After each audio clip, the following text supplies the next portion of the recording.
If you have the desire to communicate with spirit, you can learn how. Mediumship is an innate human ability that you have access to. Whether that desire is to receive more signs from your loved one or to serve the spirit world and work professionally as a medium, I am here to walk alongside you on your path. My name is Kimberly Lakein, and I am an evidential medium and mentor. We are each on our own hero's journey. The painful experiences in your life have called you on a quest for self-discovery, spiritual knowledge, and healing. On this podcast, we will explore the topics of mediumship, grief, psychology, and spirituality with curiosity and openness. There is more to life. Magic is real. We are here together to experience the healing power of mediumship. Welcome to Spirit Therapy.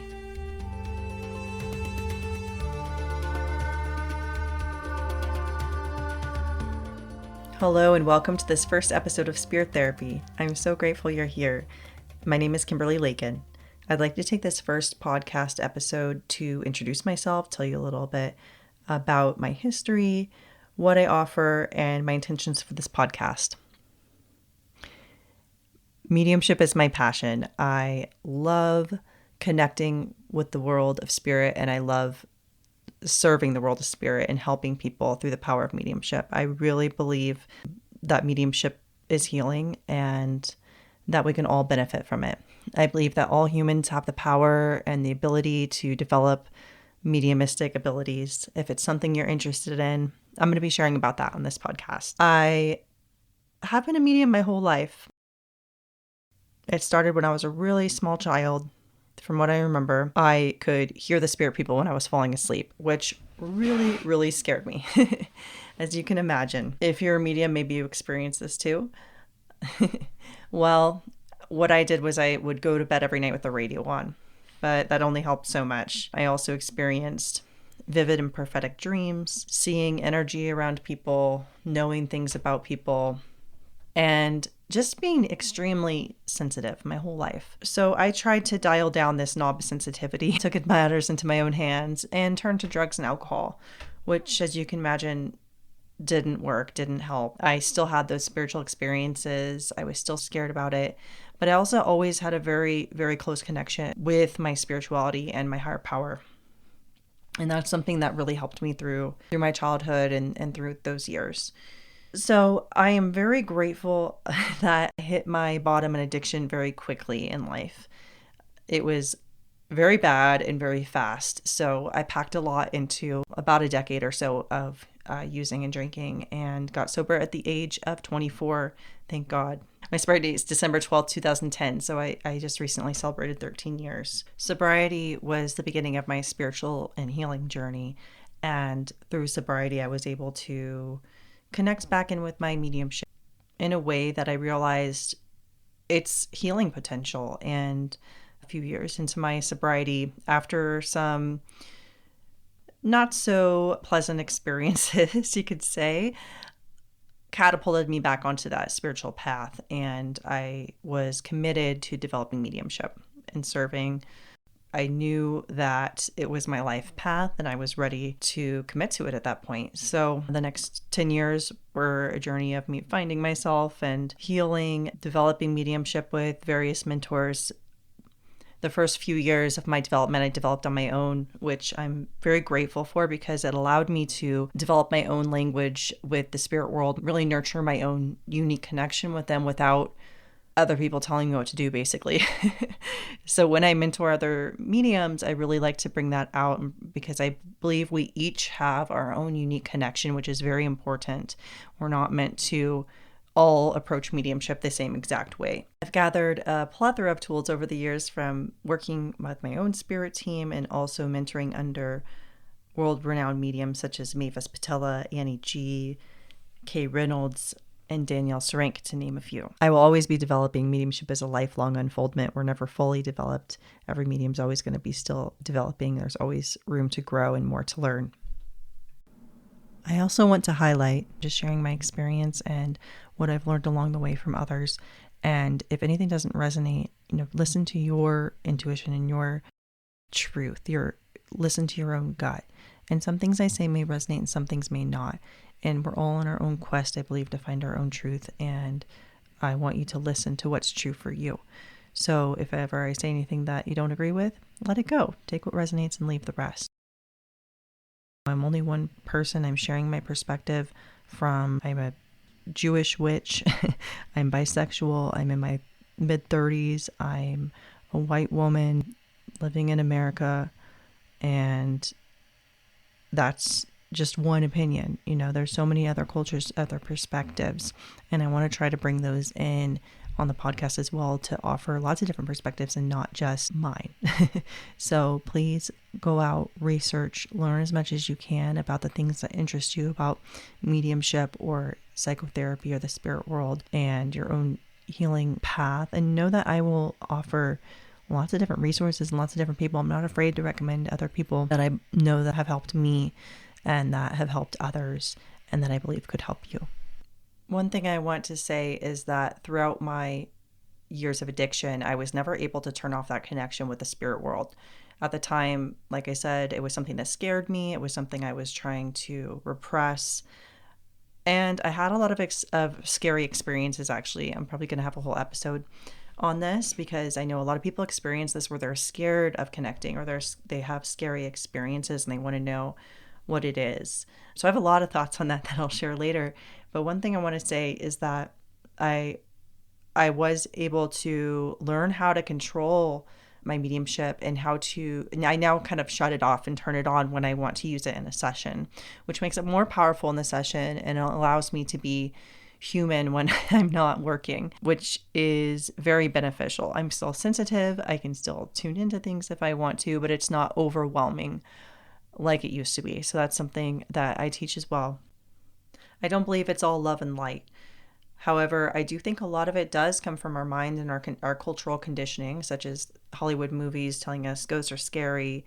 And when we feel energy outside of ourselves, especially if we have been through experiences in our life where we had maybe traumatic experiences of people around us, outside energy can feel intrusive and can feel scary, even if it is a loving presence, even if it is our loved ones coming to visit us. Our mind can, and our past experiences and our nervous system can respond to it as a threat, even when it's not. And I want to be clear, I have never felt anything evil in a mediumship session. That's not a place where dark or negative energy is going to come in. I don't believe that's going to happen. I've never felt it, and it doesn't mean it doesn't exist, but you're creating, you're setting the intention of who and what and why you're working. And loved ones in spirit are so excited at the opportunity for this meeting. And I truly believe that they have a hand in orchestrating it. And this is something I learned from Mavis Patilla, that she would say they're the ones that are picking you as the medium, and they then have to get their loved ones to you. So it's a great honor because they've been watching you and they've been sending their people to you. So know that if you're a medium, that's, that you've been carefully selected by the person in spirit because they feel like they can work with you, that you'll understand them, that they'll be able to work with your clairs in a way that they'll get their message to their loved one. So that time is not going to be wasted. It's a place for healing. It's a place for reunion, a place for the people in the spirit world to show, hey, I'm still here. I haven't gone anywhere. I can see you. I can talk to you. And I just want you to be able to hear me too. So that's such a beautiful thing. I don't have negative spiritual experiences anymore. I haven't for a long time. And not to say I don't think it doesn't exist, but I do think that we can get to a place where what we're tuning into and what we're declaring that we work with is what we want to experience, and that we have control over that. That's very important that is that you have control over your own energy. So if you ever experience something you feel is unsafe or you don't want around, all you have to do is tell it to get the F out, basically. Just command whatever you feel is there to go away. It could just be your grandmother, But if you're not sure and you don't like it, and it's not feeling good to you, know that you have control over your energetic space. So that's something that I came to realize, is that, if there are dark forces and stuff out there, that they can only mess with us if we give permission to mess with us, basically. And we might not realize we're giving permission, but we can't be scared unless we let them scare us, basically. I'll share more about this. If I share anything tonight, well, whatever time it is when you are listening, but it's nighttime when I am recording this. If you hear anything that you want to know more about, please let me know. You can go over to my Instagram at medium Kimberly and just leave me a comment and let me know what you would like to hear more about. I would love to hear from you. I've worked in the field of death, dying, and grief for 18 years, for half of my life. When I was 18, I started working in an assisted living facility with people with dementia and at the end of life, and I fell in love with working with that population. I love working with the elderly, with people with dementia. I just have a knack with communicating with people in dementia, meeting them where they're at, because people with dementia have one foot in this world and one foot in the next. And so I was using my mediumship abilities at the time, without even realizing it, to connect in with their soul, and always just loved working with them. Also, I love the elderly because they don't typically judge you on petty things like the way you look or if you're cool or whatever. They just care if you're kind. I've had the honor of assisting many people through the sacred transition of death and dying, been there with many people at that point of death, and like I said, consider it an extreme honor. And just as birth is sacred, I believe that death is sacred as well. It's, birth is coming from the spirit world into this world. Death, we're leaving this world, going back home to the spirit world. For 13 years, I worked as a certified nursing assistant and caregiver, both in facilities and private duty in people's homes. I thought I wanted to be a nurse, so I took all my prerequisites and got accepted to a Bachelor of Science of Nursing program. However, I did not accept admission because I had a moment of clarity and realized nursing was not my calling. However, I am so grateful that I took classes such as anatomy and physiology. It gave me such a better understanding of the human body, and it serves my mediumship and my energy work. I can better understand what's going on in someone's body, and also the spirit people that come in the mediumship sessions can communicate through sensations in my body, how they passed, and what ailments they had in their life more clearly than before I had this knowledge. So with this 18 years of experience in healthcare as an end-of-life doula, as well as being a newly trained depth-oriented grief therapist, and with my mediumship experience, in my mentorship, I offer education that grounds the spiritual into science by bridging these worlds of psychotherapy, death and dying, and evidential mediumship. A one-on-one mentorship session with me. This is a place where you can ask me anything you want, basically, and we can do one-on-one development of mediumship, psychic abilities, intuition, healing abilities, life, business, spiritual mentorship. We'll make a plan together, grief education and guidance. It's not therapy, but I can offer information and tools. This mentorship is perfect for developing beginning medium people that are curious. Also, if you just have questions, or if you had a mediumship session with me and you just have like a ton of questions about the process, spiritual philosophy, that's a great thing to book. Just know that it's not going to be a reading. And you can book one, or you can book as many as you like. I want to talk a little bit about my mediumship sessions, what they entail.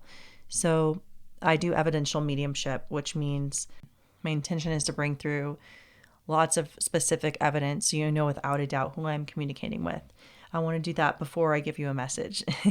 So whether you go to me or you go to another medium, try to give the medium as little information as you can.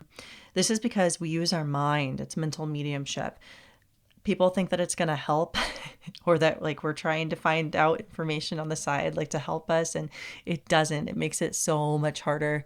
For example, I do like to read for friends. I just, I want to try to help everyone, but it is so much harder to read for friends because you already know things about them. So it's very hard to stay neutral when you don't know anything about a person and you're in that energetic zone for mediumship. You're in that altered state of consciousness.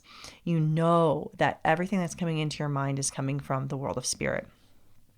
If you're having to kind of go, ooh, try to parse out, is this my mind? Is this the spirit world? It really can make things difficult. So I'm going to ask you for either just yes, no, or I don't know in a reading. Try not to give me any additional information, and also don't be afraid to say no. So I bring through information in the readings. I'll just list off a few things that are possible that could come through. This list is from a book called Medium by Constanza Morningstar. I did some mentorship under her before. She's wonderful. And I just really love this concise list. So some of the evidential things that can come through: relationship to the sitter, age at death, cause of death, circumstances surrounding their passing, physical characteristics, name, occupation, address, personality, character, hobbies, interests, habits, foods they like to eat, special possessions, characteristics that made the spirit communicator unique, special memories, stories, shared memories with the sitter, family and friends in spirit who are with them on the other side, pets in the spirit world. And a message can be anything. A few examples, though, are wanting to express something they didn't get to say before death, validation of end-of-life decisions, a desire to make amends, a new perspective on an old situation, validating of attempts at spirit contact, the validation of dream visits, emotional support for the sitter during a life crisis or difficulty, and guidance on upcoming events in the sitter's life. I just love that list. And of course, so many other things. The list is infinite for the things that can come through. And the message can be very, very specific for whatever you're experiencing in your life. I work as both a psychic and a medium. A psychic is when I use my soul to connect to your soul. Mediumship is when I'm connecting with the souls of those who have departed, so they no longer have their body, but they still have that same, it's soul-to-soul communication, just like psychic is soul-to-soul communication with us here in the living. Mediumship is that same soul-to-soul communication. They just are in a different place and don't have a body. I focus on mediumship. However, usually psychic stuff comes in most every reading. I'm just not a fortune teller. Don't come to me if you want to know who you're going to marry or what you should do. I'm not going to tell you what to do with your life. I'll offer you something better though. I will show you, like I said, I don't like to focus on psychic, but I want to meet the need of the soul. So if someone comes and it's what they need, I just talk about what's going on in their life and what's likely to happen if they continue on the same path. And if you would like a different outcome, what are some things that you can shift in your life to have a different outcome? I really don't believe in this is going to happen to you on X day. The future is not set in stone. We have the ability to shift our future. That's a whole nother conversation on, of course, fate versus destiny and free will. But I believe in both. But I do believe we have sometimes more free will than we realize. My intention with a mediumship reading is to bring through healing. I want you to know that your loved ones are with you, and it's not me that is making them appear. They're with you, and they bring through evidence in the mediumship reading to show what they've seen, to prove that they've been around you. And the spirit world are the ones that prove life after death. I'm not proving life after death. I am not there to convince you. I am there to just be a mouthpiece for them. I am just a translator. It's not about me. If you think of them coming with a different language, or if you think of like, what would a translator do sitting between two people that are speaking two different languages? It's not about the translator. It's just simply sharing the message to the best of my ability. Sometimes I'm going to mistranslate things. Sometimes I'm going to get something wrong. No medium's going to be 100% accurate.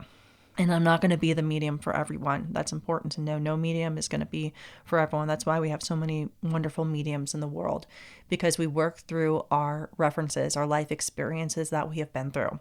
Because I have been through some gnarly things in life, I'm able to empathize, and I tend to attract people that have gone through a lot, or that the spirit communicator has gone through a lot as well.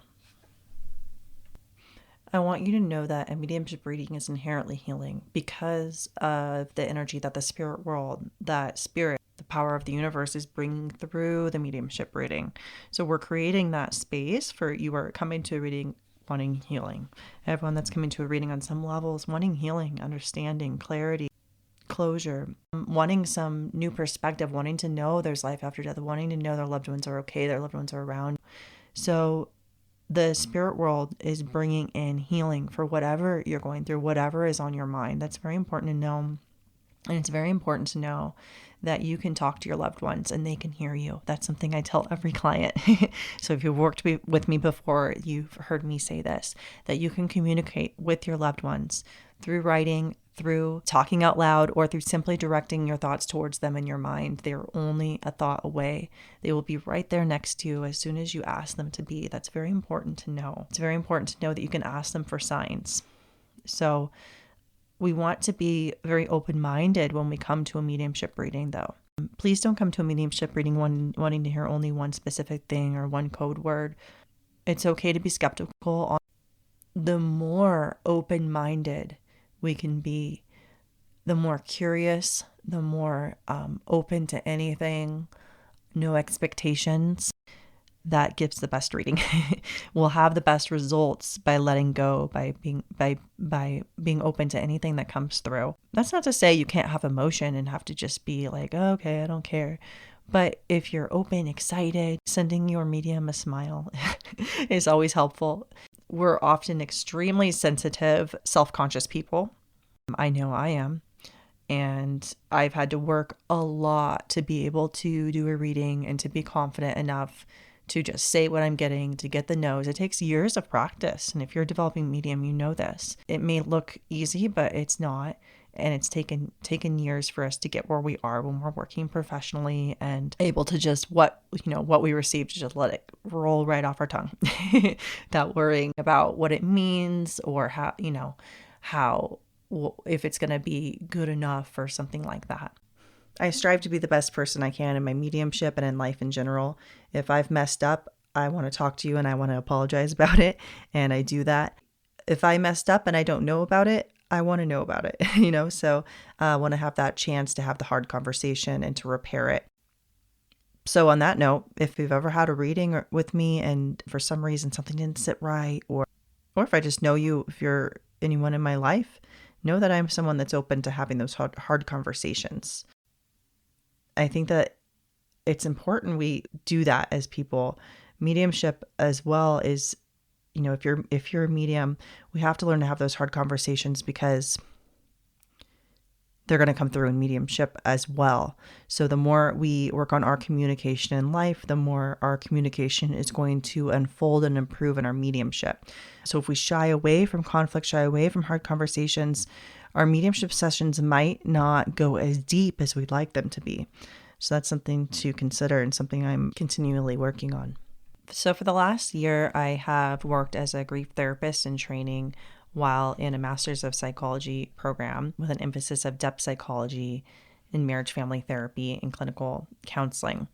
I'm currently writing my thesis on the healing potential of mediumship as an adjunct to grief therapy, and I'm very excited about it. I've delved so deep into this topic and I can't wait to share with you more about my findings, and courses are coming from it. I've already gone double over the page limit that I'm supposed to for my thesis, so I think it's going to be a book as well. And some of the courses that are coming this year are my Mediumship 101 course, where we will go over the basics of mediumship. So if you're just starting or you're curious, I will have a course for you. We'll go over the mechanics of mediumship, the ethics of mediumship, spiritual philosophy, how to nurture your unique connection. We'll go over, basics such as the clairs and just really nurture your ability. And also I will help guide you through the blocks that come up, because a lot of healing comes up on the mediumship path. Another thing that we're going to be going over in this Mediumship 101 class, which is also, I'm going to have it as its own kind of one-off course that anyone can buy separate, but it'll be included in the Mediumship 101, is grief training for mediums. So working as a intern grief therapist the last year, and then writing my thesis all about grief and mediumship. I know a lot about it now. I don't know everything. I'm still beginning as a therapist, but I am going to be sharing what mediums need to know when they're working with clients, how to operate as a medium under your scope of competence and your scope of practice. How can you better, and also what to look for if you need to get your sitter a higher level of care. Suicide ideation is very common in grief. So knowing what to look for and how to help a person who's experiencing this, I feel every medium needs to know this to be an ethical medium. And of course, to have referrals and to have things in place in your mediumship practice that offer a safe container as possible for the people that are coming to you for help. Grief is the hardest time in a person's life often, and we need to be very, very sensitive and understand to the best of our ability what's going on in the grief process and how we can be the best help we can. This podcast and any information I provide is obviously not a substitute for therapy. If you are experiencing a hard time with your grief, or if you're experiencing suicidal ideation, please reach out to a grief therapist. Therapists all specialize in different things, so please make sure to find a therapist who's had training in grief. If you are experiencing thoughts of suicide, there's a suicide hotline that you can call or text in the US or Canada, and that number is 988. If you live in another country, simply look it up on the internet and a hotline should pop right up for you. It's important to know that it's something that's very, very common to have thoughts about death and to have some suicidal ideation in grief. There's a big difference between wanting to be with your loved one. There's a big difference between having those passive thoughts and having a plan and a timeline and a method. So please know there's such a stigma around it. Please know that a trained therapist is not going to immediately just want to lock you up. That's the fear. People don't want to talk about it because they're like, oh, if I share this with anyone, I'm immediately going to get institutionalized. And that's not the case. If you are need and you really are wanting to end your life, then yes, that's a possibility. But it's better to get the help and go through that experience and be alive and be here than it is to keep it to yourself and be with it alone. A trained therapist is going to understand, especially someone that is trained in grief and sees how often this occurs, the having the thoughts and they can see a kind of typical experience of grief and what is going to need more assistance from therapists and doctors. So please find a therapist if you're having any of these thoughts or feelings, and know that you can share. You don't know where to start. You can always reach out to me and I will help you find a therapist in your area. I'm very passionate about this topic because I just feel like so many people are alone when they don't have to be. So as I segue into talking about the next group I'm offering, I just want to emphasize that it's not for the acute stage of grief. It's more for when you're more settled in your grief. You are hopefully working alongside with your therapist. And this next group is a mediumship for grievers course. If you're someone that is grieving the loss of a loved one and you want to learn how to connect in with your loved one more and receive signs and nurture your relationship with them, then this course is for you. Like I said, I believe every human has the ability to connect with your loved ones, and we're closer to our loved ones than a medium is. So we're going to be able to sense them more easily. And I want to be clear that this isn't about denying grief, and this isn't about denying, that our grief is very real and we wish that we'd rather have them here in the physical. I know that to be true. I've experienced grief firsthand. I lost a loved one 20 years ago that was very, very close to me. And so the things that have helped me in my own grief journey are things that I want to offer to others. Mediumship and therapy are two things that have helped me so much. So in this course, it's going to be also a community in place where, you can meet people that are going through the same thing, that want to get excited about sharing signs with each other. And also, grief can be so isolating. It feels like I'm the only one experiencing this. People don't understand me. The world just keeps going on for other people. Maybe I'm pretending to be okay when I'm not. And these are people that are just going to get you and be on the same wavelength as you. And also, we can get excited and know that magic is real and know that our loved ones, only the physical body dies and everything else that makes us who we are lives on. And that's so exciting. That is so exciting. There's no death. But at the same time, like I said, holding those two, the tension of opposite, two things can be true at once, that there can be no death in a way. Our loved ones are still involved in our lives and we can still connect with them. At the same time, we can be grieving and wishing they were here so much, because it isn't the same. I know it's not, but it does offer a new perspective and a connection that is so healing and so nurturing, inspiring, and helps us see the world in with a whole new set of eyes. I'm also going to be doing a Writing with Grief workshop that'll probably be a part of the Mediumship for Grievers course, but I'm going to also offer it as its own separate thing, because I also love writing, and writing is something that has really helped me through my own grieving process. So we'll go through, guided meditation and writing prompts, and I'll be assisting you to connect in with your loved one through writing and through guided meditation. I'm also going to offer this course for the basics of mediumship for psychotherapists. So if you're a therapist or you know a therapist that wants to know more about mediumship, this is the course for you or for them. So what is going to be taught in this course?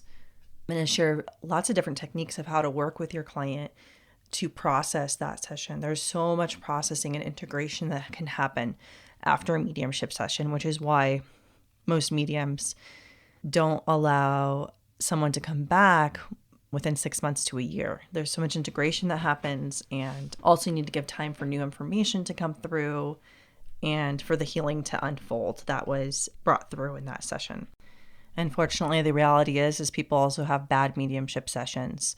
Not every medium's going to be bang on every day. Mediums have good and bad days. But the truth is, just like with any profession out there, there's good mediums and there's bad mediums who maybe are not trained or are frankly scamming people. So taking advantage of people in the most vulnerable times of their lives, which is horrible. But there are people out there like that, just like there's scam artists out there in every single profession out there. However, there are amazing, incredible mediums, and I know a lot of them. So it's very important as a therapist, if you know that your client is going to be going to a medium, if they're open to talking about it, is to helping them. What are the things you need to know to find a good medium?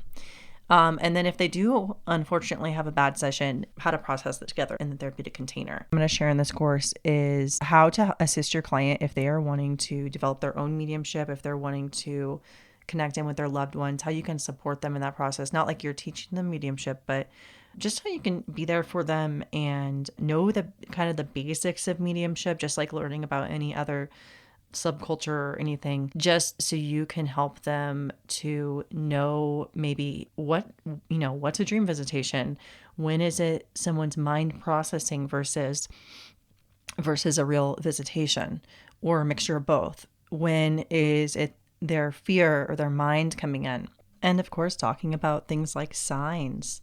So there'll be a lot more there. But I'm very excited about these classes. I have so much information I want to share. If you're interested, you can head over to my website, Kimberly Lakein, KimberlyLakein /mentorship. And you can fill out the form there, and you will receive more information when the courses are ready. A couple of fun things about me. I am a mom. It's my favorite thing in the world. I love my toddler more than anything. He's the sweetest, most incredible soul I could ever meet and know, and I'm just honored to be his mom. And my husband's pretty cool too. Just kidding. They're both my world. I love them so much, as well as our two kitties. I'm a total crazy cat lady. I also love hiking, swimming, being in nature. The forest is my favorite place, along with the ocean. I'm vegan. Have you heard the joke, how do you know someone's vegan? They'll tell you. I have a passion for trail running, yoga, meditation, reading, writing, and I am a Gemini Sun, Leo Rising, and Sag Moon. I think that's about it for this first episode. I just wanted to give an overview of what I offer, who I am. If you have any questions, I would love to hear from you. Please don't hesitate to reach out on my Instagram or my website. And I look forward to sharing this journey with you. And I just wish you so much love, and that you know that your loved ones are around you, that the spirit world is around you. You can ask for help. You can ask them to come in your dreams. You can ask for healing and guidance. The one thing I want to leave you with is this podcast is called Spirit Therapy. And of course, this podcast is not therapy, not a replacement for therapy.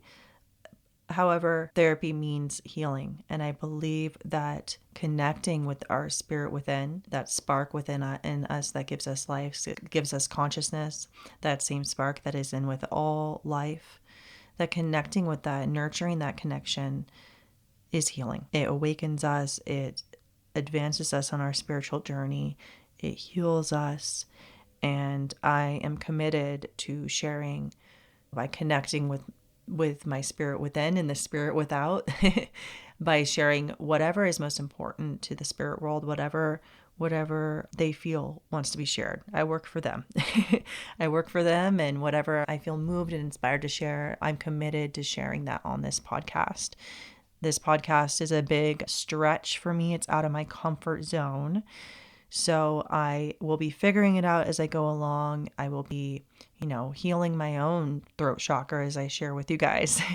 So thank you for being with this journey with me. I wish you so much love, peace, healing until I talk to you again. Thank you for listening. If you enjoyed today's podcast, I would be so grateful if you could please leave me a 5-star rating and review. This helps more people to find me and experience the healing power of mediumship. If you want to learn more, join a class, or book a session, head over to my website at kimberlylakein.com. That's KimberlyLakein.com. Or follow me on Instagram at mediumkimberly.